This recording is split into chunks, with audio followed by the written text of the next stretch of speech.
Okay, let's unpack this. Imagine Washington, D.C., right? Just alive with this massive show of military power, thousands of troops, heavy vehicles rolling through the streets, aircraft overhead. Yeah. But then at the exact same time, picture these huge crowds protesting across the country, and they're chanting "No Kings." Wow. That's quite a contrast. It really is. It's this powerful visual clash that happened recently, all centered around a U.S. military parade. And the material we're digging into today, it's a transcript from a DW News YouTube video. Yeah. It really captures that moment, doesn't it? And gets into the reactions and analysis around it. Exactly. So our mission here in this deep dive is basically to pull out the key insights from this source.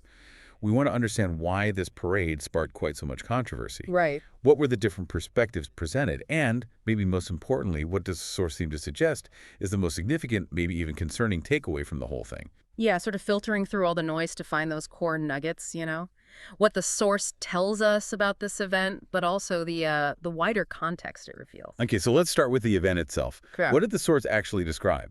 Because this wasn't a small thing. Oh, no, not at all. It paints a picture of massive crowds, some there to watch, definitely, but also large numbers there specifically to protest. And the military presence. Huge, thousands of troops involved, military vehicles, aircraft flying over Washington.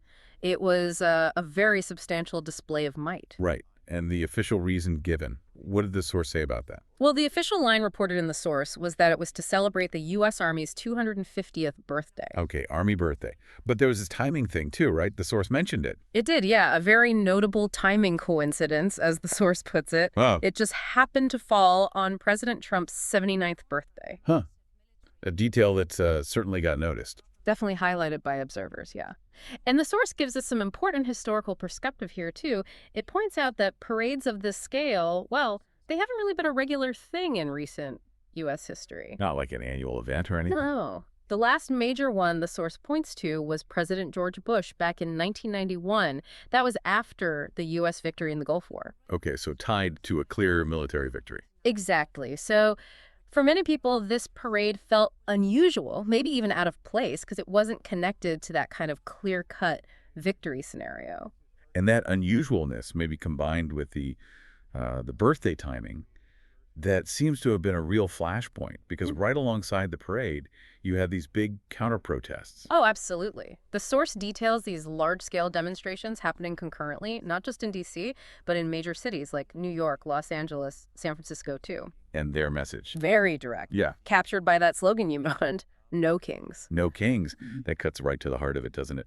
The source says protesters were accusing the president of, well, authoritarianism. Essentially, yeah, consolidating too much power, and also of militarizing the country's democracy. What does that mean exactly, militarizing democracy, according to the source? Well, the implication from the source is using the symbols, the power, the image of the military, but in a way that serves political ends rather than purely national defense or commemoration. Got it. And the language they used, the protesters. The source quotes some pretty vivid language, referring to the president as a king in his court, for example, accusing him of trampling on rights and laws. Strong words. Very. Claiming these actions enriched some people while making others less safe. And the source also mentioned they were drawing comparisons, explicitly. Yes, it did. Yeah. Linking the president, in their view, to figures like Putin, Netanyahu, and Kim Jong. That specific comparison right there in the source tells you a lot about the level of alarm among those protesting. It really does. And the source, it connected these parade protests to other recent stuff, didn't it? Where similar tensions were already bubbling up. Specifically, it brought up the recent nationwide protests against federal immigration enforcement raids. Ah, okay. And also the really controversial decision to deploy National Guard troops and even Marines in Los Angeles to quell those specific demonstrations. Right. I remember the source included a quote about that, didn't it? Someone with a military family background. Yes, a very striking quote. Someone saying their father, who had served, would be turning over in his grave, seeing the military used domestically like that. Wow. That really hits home how sensitive using military personnel in domestic situations, especially politically charged ones, can be for some people. Definitely. And it wasn't just spontaneous anger. The protesters, according to the source, were quite strategic about their timing. How so? Well, the source notes they deliberately scheduled their demonstrations to coincide with the parade. They were aiming for what they actually called a split screen effect. Ah, okay. So they wanted the country, and maybe the world, to see both things at once, the official military display and the public outrage. Exactly. A deliberate visual counterpoint. Side-by-side images showing both the celebration and the dissent. Clever. And the source also mentioned another angle on the timing, right, from the protesters' perspective. Yeah, an alternative view on why the parade was happening then. While officially it was the Army anniversary, the source says some protesters believed the real driver was simply the president's birthday. So framing it more as an act of ego, attention-seeking. That's the implication described in the source, yeah. Seeing it less as a genuine historical commemoration and more as a personal spectacle. Okay, so you've got the official story, the birthday coincidence, the historical context making it feel unusual, and then this very visible, very pointed counter-narrative from the protesters on the streets. A lot of layers already. Definitely. Now, let's bring in the expert perspective that the source offered, because this is where we start to get a bit more analysis, right? Trying to understand what these events might actually signify. Right. And the expert perspective in the source, it reinforces that historical context we talked about. U.S. military parades have happened, but they aren't common. Especially not recently, and Yeah. not without that Gulf War victory kind of trigger. Precisely.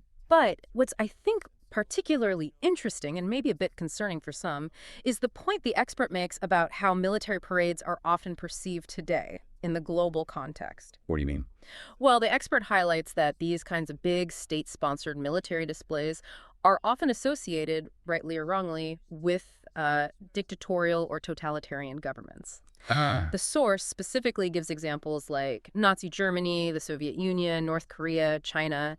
That association, the expert suggests, raises questions when a democracy like the U.S. does it. So it puts the U.S. event into a potentially uncomfortable light for some observers? Exactly. And the source mentions that some people within the U.S. military itself and policy elites, they question whether these overt power displays really fit a democratic system. Interesting. Why? Well, there's a view presented in the source that, paradoxically, instead of projecting strength, these kinds of parades might actually suggest a bit of insecurity. How so?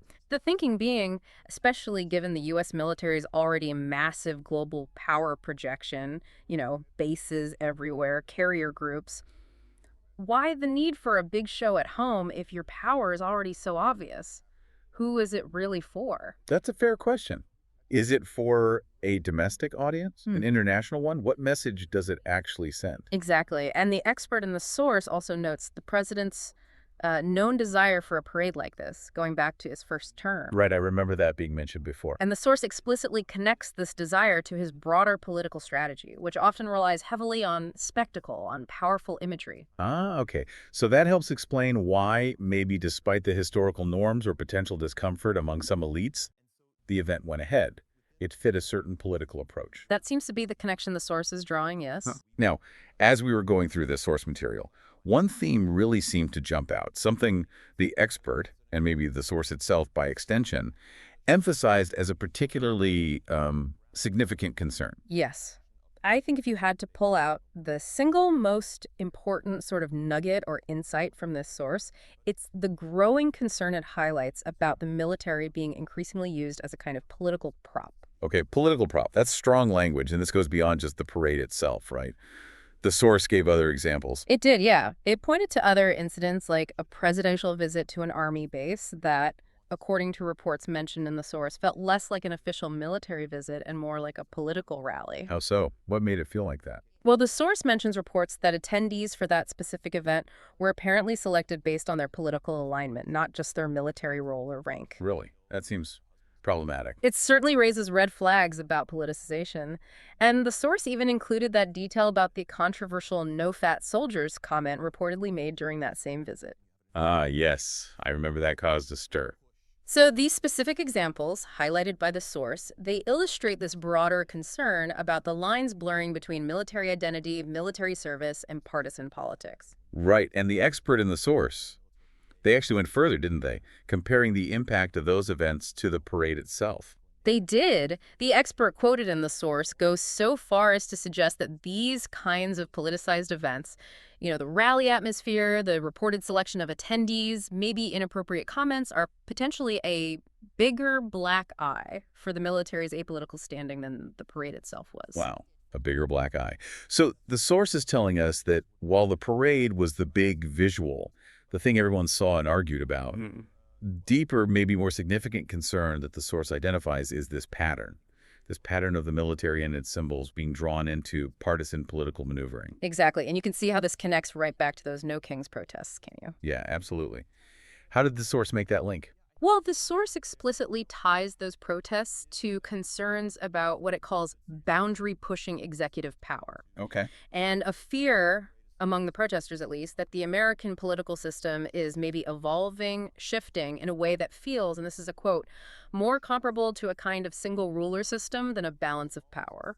So they saw the parade, and maybe these other incidents like the base visit, as symptoms of that larger perceived shift. That's precisely the connection the source makes. They were protesting what they saw as worrying trends in executive power and the use of national institutions. So when you put it all together, the whole picture painted by this source, the grand military display, the historical context, the really pointed protests, the expert analysis, it seems to boil down to this central tension. What's that? Well, on one hand, this source acknowledges there's this widespread American desire to honor and celebrate the military. That's definitely there. Sure. Most people want to support the troops. Right. But at the same time, there are these deep and apparently growing concerns, strongly emphasized in the source, about the symbols and the personnel of that same military being used in ways that serve partisan political ends. Blurring the lines. Exactly, blurring the lines between military service and political loyalty. And this specific issue, this politicization, seems to be what the source is highlighting as the most critical issue at play here. Yeah, it really points to a fundamental challenge for any democracy, doesn't it? How do you maintain a strong, respected military that serves the whole nation while making absolutely sure it stays strictly apolitical and completely separate from partisan fights? That seems to be the core dilemma the source leaves us with regarding the parade and related events.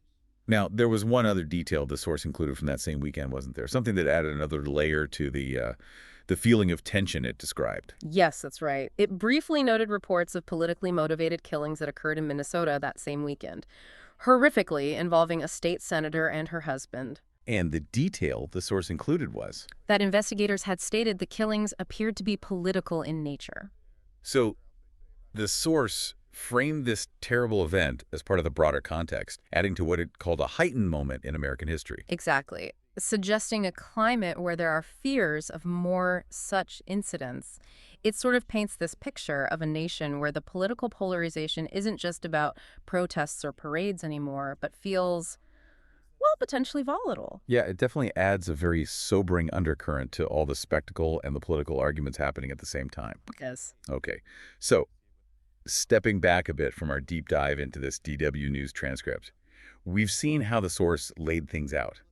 You had this striking visual contrast. Yeah. Military parade versus widespread protests. Yeah. You had the historical context, making the parade feel unusual to many. You had the protesters' concerns about executive power, democratic norms, summed up in that No Kings slogan. Right. And then, maybe most critically, you have the source's real emphasis on the politicization of the military, citing specific examples beyond the parade as a major underlying concern. Yeah, it really feels like the source wants you, the listener, to leave understanding that this use of military symbols and personnel for what appears to be partisan politics is a particularly worrying trend it observed in this specific moment.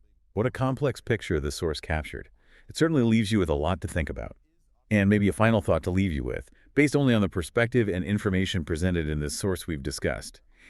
In an era that feels marked by this heightened political tension and maybe a lot of spectacle, how should we, as observers, critically evaluate these big displays of national power and the symbols that go with them? That's a big question. It is, and maybe even more pointedly, what does the sources focus on the use of the military in these domestic political contexts? What does that tell us about the fundamental challenges a democracy like the U.S. might be facing right now? Definitely something to mull over as you process the insights from this dive.